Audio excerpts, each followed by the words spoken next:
لقد من الله على المؤمنين إذ بعث فيهم رسولا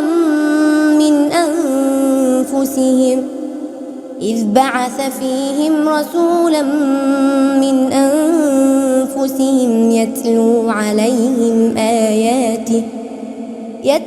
عليهم آياته ويزكيهم ويعلمهم الكتاب والحكمة وإن كانوا من قبل لفي ضلال مبين.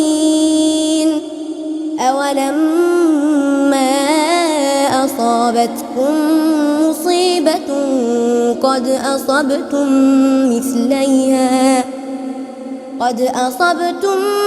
مثليها قلتم أنى هذا قل هو من عند أنفسكم إن الله على كل شيء قدير.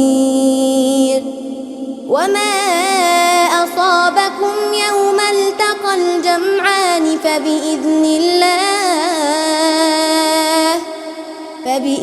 الله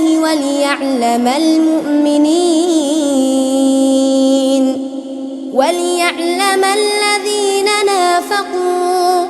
وقيل لهم تعالوا قاتلوا في سبيل الله أو ادفعوا قالوا لو نعلم قتالا لاتبعناكم هم للكفر يومئذ أقرب منهم للإيمان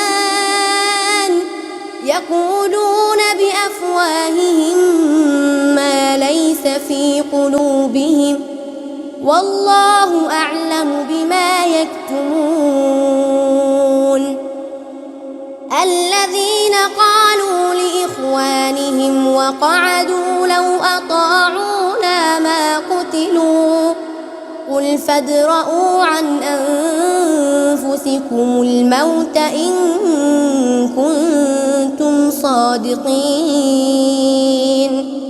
ولا تحسبن الذين قتلوا في سبيل الله أمواتا بل أحياء عند ربهم يرزقون فرحين بما آتاهم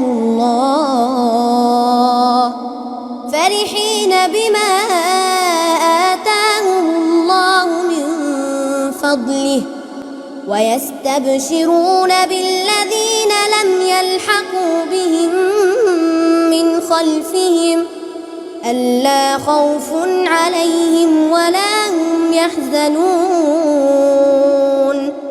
يستبشرون بنعمة من الله وفضل وأن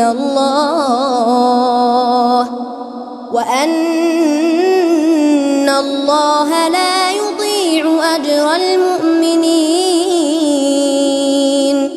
صدق الله العظيم.